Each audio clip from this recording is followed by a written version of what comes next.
বানাবো আলুর French fry.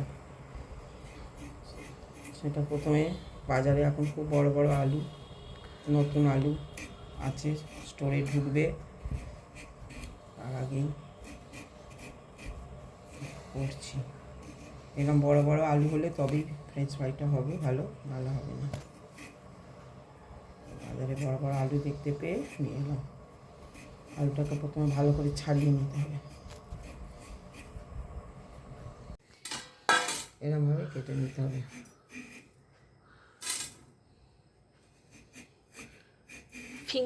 ফিঙ্গারই 4 ভাগ করলাম এটাকে। এবারে এই এবার ফ্রেঞ্চ ফ্রাই।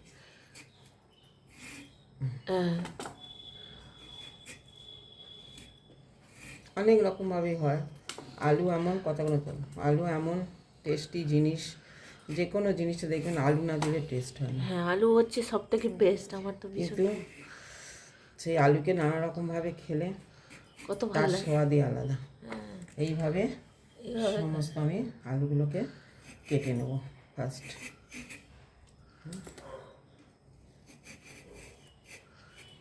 শুধু পদ্ধতিটা দেখুন, খুবই ইজি।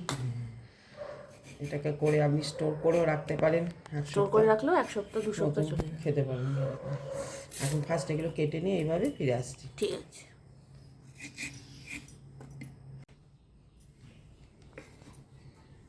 আলুগুলো কাটা হয়ে গেল। এবার এটাকে আমি জলে ভিজু দেবো, যাতে সব আলু কষটা উঠে যায়। জল দিয়ে আলুটাকে ভিজিয়ে রাখবো, যাতে সব কষটা উঠে যায়।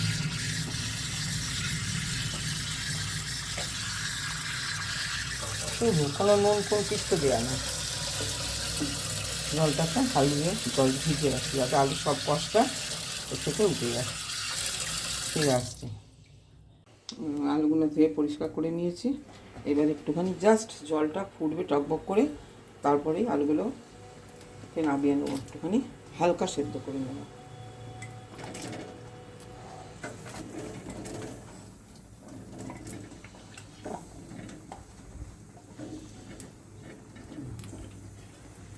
নুন দেবো,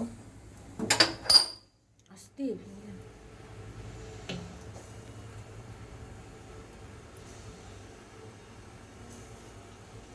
যেহেতু আলুর কোয়ান্টিটিটা বেশি, সেই হিসেবে নুনটাও সেই রকম দিতে হয়েছে।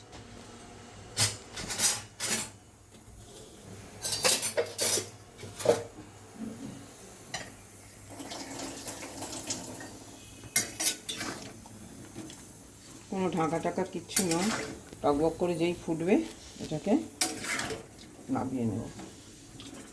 টকবক করে জাস্ট সেদ্ধটা হবে, আস্তে করে, মানে রেস্টুরেন্টে যেভাবে ফ্রেঞ্চ ফ্রাই হয় সেই স্টাইল। ব্যাস ফিরে আসছি।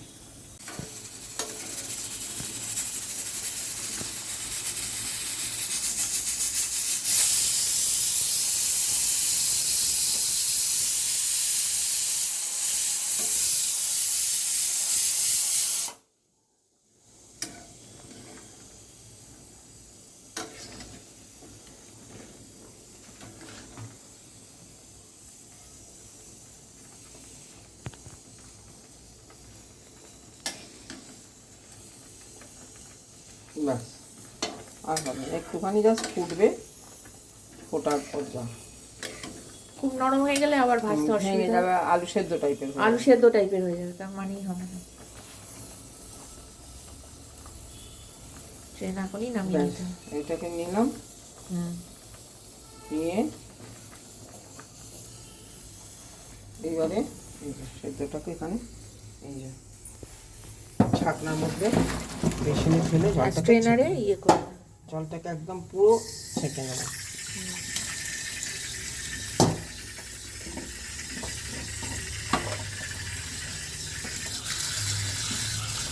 দিয়ে সাদা জল দিয়ে ধুয়ে নেব। ব্যাস জলটা ছড়ুক।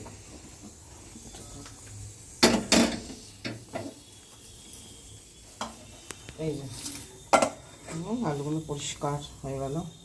জলটা ছেড়ে দিলাম, সব কষটা হয়ে গেল নুন দিয়ে সেদ্ধ করে। সেদ্ধ মানে কি জাস্ট 2-4 ফুট দিয়েছে, নাপিয়ে দিয়েছে, নাহলে সব ভেঙে নরম, যাবে। নাহলে পুরো নরম হয়ে ভেঙে যাবে, ভাজতে পারবেন না। ব্যাস এটা হলো। এখন জলটা পুরো শুকনো হয়ে ঝরে যাবে। ব্যাস। এইগুলোকে এবার আমি আস্তে আস্তে হাতে করেই তুলি, নাহলে ভেঙে যাবে। দেখুন শুকিয়ে গেছে, একদম পুরো শুকিয়ে গেছে। এই শুকনো আলুটাকে আমি এর মধ্যে রেখে ফ্রিজে স্টোর করে রাখবো এখন।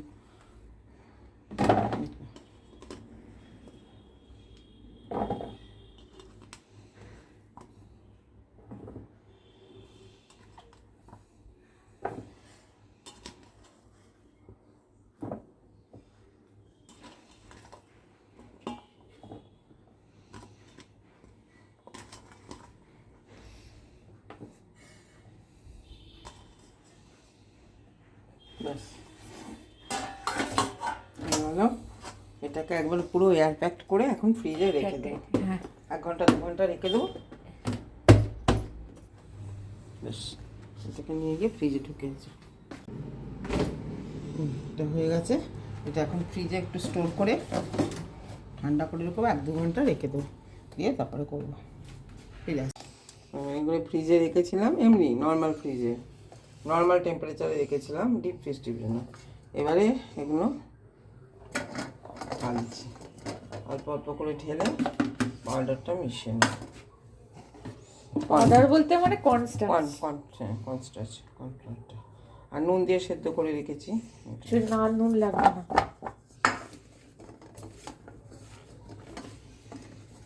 টস করে করে যখন যখন ভাজবো এরকম অল্প অল্প করে করে দেবো। একটুখানি করে নেবে।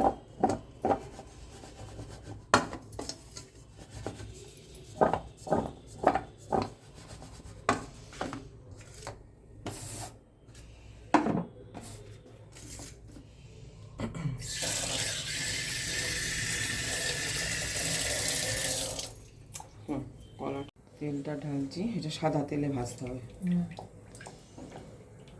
আমি ইচ্ছে করলে সর্ষের তেলে ভাজতে পারি, কিন্তু সাদা তেলে ভাজলে এটা ভালো হয়।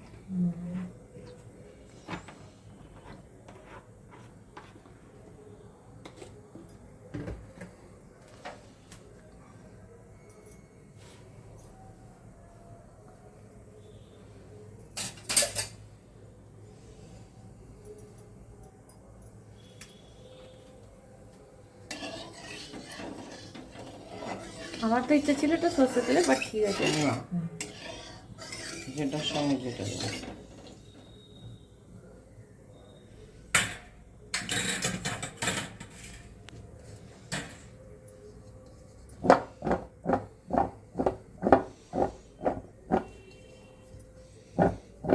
ভালো করে কর্নস্টার্চ দিয়ে টস করে নেবেন, আস্তে আস্তে, বেশি জোরে করে করবেন।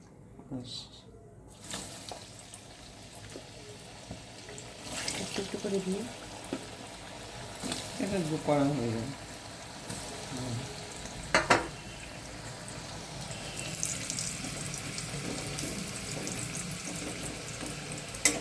ভাজতে থাকবেন।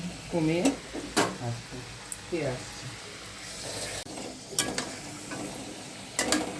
এইভাবে উল্টে পাল্টে ভাজতে হবে, একটু লাল লাল হলে তবে। আস্তে তেলটা আস্তে ভাজতে হবে।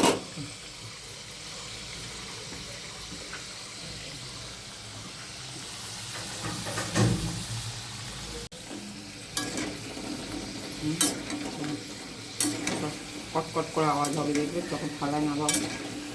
সে কটকটটা হলেই বোঝা যাবে যে অ্যাকচুয়ালি ফ্রেঞ্চ ফ্রাই হয়েছে কিনা। মচমচে মচমচে, যেহেতু কর্নস্টার্চ দেওয়া আছে।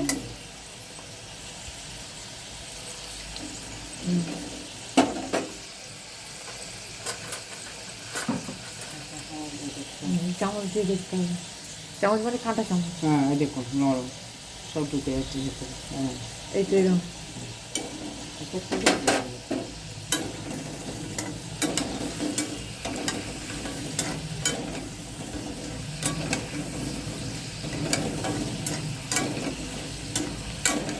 খুব লাল হবে না, সাদা সাদা।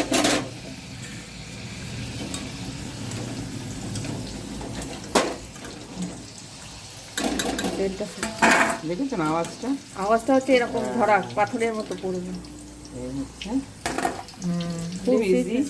আপনি এরকম করে বক্সে 1 সপ্তাহ মতন আলুটা রেখেও করে খেতে পারেন। দেখুন বাকিগুলো দিয়ে দিলাম, কিছুই খরচা নেই, তেলটারই যা। একটু কর্নফ্লাওয়ার দিয়ে জাস্ট ভিজে হবে না, শুকনো অবস্থা এটাকে নাড়তে হবে। প্রথমে যেন প্রত্যেকটা আলুর মধ্যে তেলটা পড়ে সেরকমভাবে দেবেন। এভাবেই ভেজে একবারে ফিনিশ হয়ে দেখাবে। হতে থাক। প্রত্যেকটা আলু উল্টে দিলাম, সবগুলো যাতে সমানভাবে ভাজাটা হয়।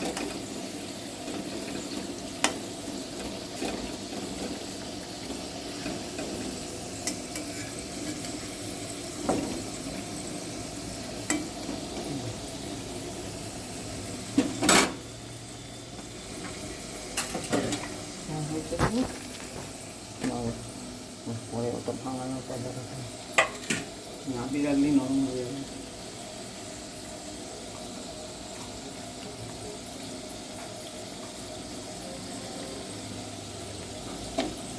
জোরে করে দিয়ে আসটা।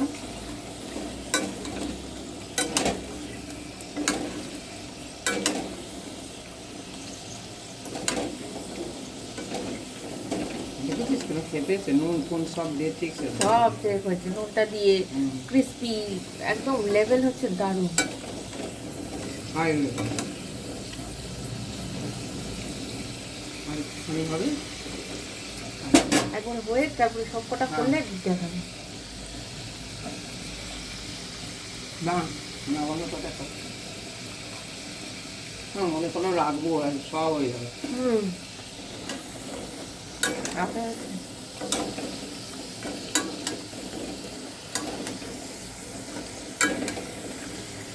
সাদা তেলে ভাজলে কি সাদা সাদা থাকবে, অথচ ভেতর থেকে গলে যাবে,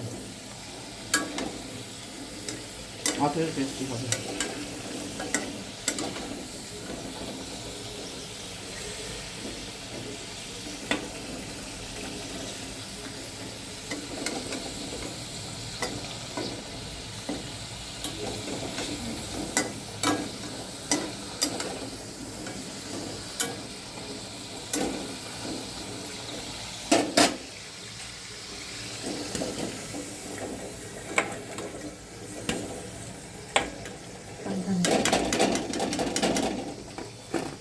দেখেছেন ক্রিস্পিনেসটা? কুচে ভেঙে দেখাবো একটা। এই দেখুন আবার প্রত্যেক দানে এগুলো আপনাকে দিয়ে নিতে হবে, পাউডারটা একসঙ্গে মাখিয়ে রাখলে হবে না, নরম হয়ে যাবে।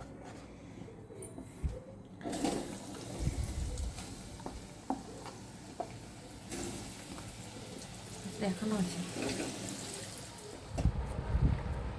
চিমটিটা না হলে আচ্ছা আনো। আর দরকার নেই, দরকারে না পাওয়া গেলে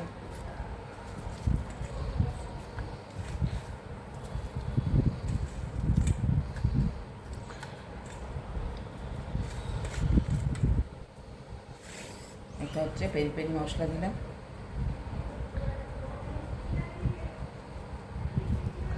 পেরি পেরি মশলা দিয়ে দিলাম।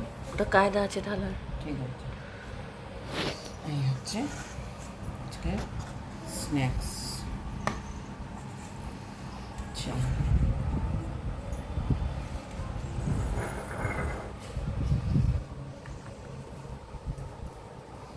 ছবি তোলো এটা, ছবি